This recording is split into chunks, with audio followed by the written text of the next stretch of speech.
ಅಲ್ಲಲ್ಲ ನೋನು ನಾನು I am not asking Vijendra because Vijendra political ಆಗಿ ಮಾಡ್ತಾ ಇದ್ದಾರೆ. ಮೇಡಮ್ ವಿಚಾರದಲ್ಲಿ ಕ್ಲಾರಿಟಿ ಇದೆ ಸರ್, ಕಾನೂನಾತ್ಮಕವಾಗಿದೆ ಅನ್ನೋದು ಬಹುತೇಕರು ಅಭಿಪ್ರಾಯ ಪಟ್ಟಿದ್ದಾರೆ. ಆದರೆ ಆ ನಂತರದಲ್ಲಿ ಕೆಲವೊಂದು ಇಲ್ಲಿಗಲ್ ನಡೆದಿದ್ದಾವೆ, ಇದನ್ನ ಹಿಡ್ಕೊಂಡು ಅದಕ್ಕೆ ಎಂಕ್ವೈರಿ ಮಾಡಿಸ್ತಾ ಇದ್ದೀವಿ ರೀ. ಇಬ್ಬರು IAS ಆಫೀಸರ್ ಕೈಲಿ ಎಂಕ್ವೈರಿ ಮಾಡಿಸ್ತಾ ಇದ್ದೀವಿ.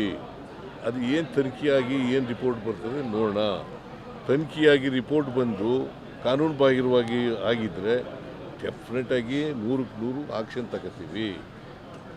ನಂಬರ್ 1.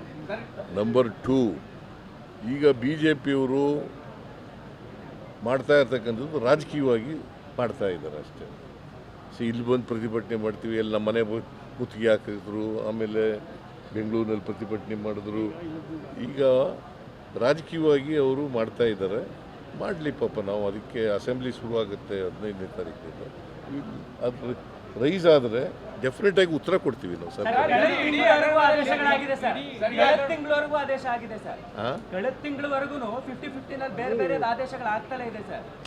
ಇಲ್ಲಪ್ಪ, ಅದಕ್ಕೆ ಎನ್ಕ್ವೈರಿ ಮಾಡಿರೋದು ಅವೆಲ್ಲನೂ. ಈಗ ಅಮಾನತ್ ಒಬ್ಬರು ಮಾತಾಡ್ರಿ, ಅಮಾನತ್ನಲ್ಲಿ ಇಟ್ಟು ತನಿಖೆ ಮಾಡಿಸ್ತಾ ಇದ್ದೀವಿ. ಇಬ್ಬರು IAS ಆಫೀಸರ್ಗಳೇ ತನಿಖೆ ಮಾಡಿಸ್ತಾ ಇದ್ದೀವಿ. ಒಂದು ತಂಡ ರಚನೆ ಮಾಡಿದ್ದೀವಿ. ಅವರು ಏನು ವರದಿ ಕೊಡ್ತಾರೆ, ಆ ವರದಿ ಕಾನೂನು ಬಾಹಿರವಾಗಿದ್ದರೆ, ಕಾನೂನು ಬಾಹಿರವಾಗಿ ಹಂಚಿಕೆ ಆಗಿದ್ದರೆ 100% ಕ್ರಮ ತಗೋತೀವಿ. ಜನಪ್ರತಿನಿಧಿಗಳ ಒಳಗೊಂಡಂತಹ ಬೋರ್ಡ್ ಅನ್ನ ರದ್ದು ಮಾಡಬೇಕು ಅನ್ನೋದು ಸಾಕಷ್ಟು ಜನರ ಒಂದು ಒತ್ತಾಯ ಆಗಿದೆ. ಉಡಾದಲ್ಲಿ ಜನಪ್ರತಿನಿಧಿಗಳನ್ನ ಒಳಗೊಂಡಂತಹ ಒಂದು ಇಲ್ಲ, ಅದು ಕಾನೂನು ಮಾಡಬೇಕು ಅಂತ ವಿಚಾರ ಮಾಡ್ತಾರೆ. ಈಗ ಹಿಂದೆನೇ ಇದು ಚರ್ಚೆ ಆಗಿತ್ತು. ಕುಂಟರಾಮಣ್ಣವರು ಮೆಂಬರ್ ಇದ್ದಾರಲ್ಲ, ಅವರು ರಾಮಣ್ಣ ಅಂತ, ರಾಮಣ್ಣ ಅವರಿದ್ದಾಗ ಚರ್ಚೆ ಆಗಿತ್ತು ಒಂದು ಸಾರಿ, ಮೆಂಬರ್ಗಳನ್ನ MLAಗಳಿರ್ಬೇಕಾ MLCಗಳಿರ್ಬೇಕಾ ಅಂತ.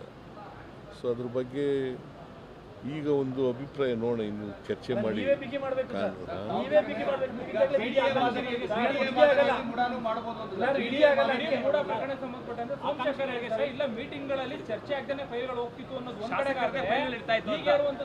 ಸಾಕಷ್ಟು ವರ್ಷಗಳಿಂದ ಇಲ್ಲಿ ಭ್ರಷ್ಟಾಚಾರ ಆಗಿದೆ, ಇದನ್ನ ಬಹುಕೋಟಿ ಭ್ರಷ್ಟಾಚಾರ, ಇದನ್ನ CBI ಕೊಡಿ ಅನ್ನೋದು ಅವ್ರ ಒತ್ತಾಯ. ಜೊತೆಗೆ ಒತ್ತಾಯ ಇರೋದು CBIಗೆ ನಮ್ಮ ಪೊಲೀಸ್ನವರು ತನಿಖೆ ಮಾಡೋಕ್ಕಾಗಲ್ವಾ? ನಮ್ಮ ಪೊಲೀಸ್ನವ್ರು ಇರೋದು ಯಾಕಪ್ಪ ಹೇಳೋದು ನೀನು? ನಾನು ಅನೇಕ CBI ಕೊಟ್ಟಿದ್ದೀವಿ. CBIನಲ್ಲಿ ನಮ್ಮ ಸರ್ಕಾರ ಇದ್ದಾಗ ಕೊಟ್ಟಿದ್ದೀವಿ. ಅವ್ರು ಯಾವ್ದಾದ್ರು ಕೊಟ್ಟಿದ್ರ? ಯಾವುದು ಕೇಸ್ ನೋಡಿ ಹೇಳು. BJP ಅವ್ರು ಕೊಟ್ಟಿದ್ದು ಸರ್ಕಾರದಲ್ಲಿದ್ದಾಗ ಇಂಥದ್ದು BJP CBI ಕೊಟ್ಟಿದ್ದೀವಿ ಅಂತ ಹೇಳಿ ತೋರಿಸು. ಅಲ್ಲ, ಸೋಮಗಡ ಇದು ಬಿಟ್ಬಿಟ್ಟು ಅದೇ ಹೇಳ್ತಾ ಇದೆಯಲ್ಲ ನೀನು. ಅವ್ರ ಅಧಿಕಾರದಲ್ಲಿದ್ದಾಗ CBI ಕೊಟ್ಟಿರ್ತಕ್ಕಂಥ ಒಂದು ನಮ್ಮ ಪೊಲೀಸ್ನವ್ರಿಗೆ ತನಿಖೆ ಮಾಡೋಕ್ಕಾಗಲ್ವ ಅವ್ರ ಕೈಲಿ? ಈಗ ಸೂದಿದ್ದಾರೆ ಡೈರೆಕ್ಟರ್ ಆಫ್ CBI, ಅವ್ರು ಎಲ್ಲಿ ಪೊಲೀಸ್ನವರು? ಅವರು ಕರ್ನಾಟಕದಲ್ಲಿ DG ಆಗಿದ್ದವರಲ್ವ, ಅವರೇ ಡೈರೆಕ್ಟರ್ ಆಫ್ CBI.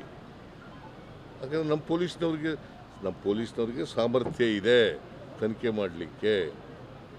ಅದರಿಂದ ನಾವು ಅನೇಕ ನಮ್ಮ ಸರ್ಕಾರಗಳಲ್ಲಿ ಇವರು BJPಯವರು ಏನಂತಿದ್ರು ಗೊತ್ತಾ CBIಗೆ? ಗೊತ್ತಾ ನಿನಗೆ? ಚೋರ್ ಬಚಾವ್ ಸಂಸ್ಥೆ ಆ ಥರ ಹೇಳ್ತಿದ್ದವರು.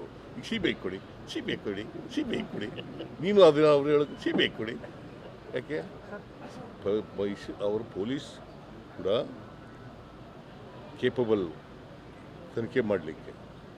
ನಮಗೆ ನಮ್ಮ ಕರ್ನಾಟಕದ ಪೊಲೀಸ್ನವ್ರ ಬಗ್ಗೆ ನಂಬಿಕೆ ಇದೆ.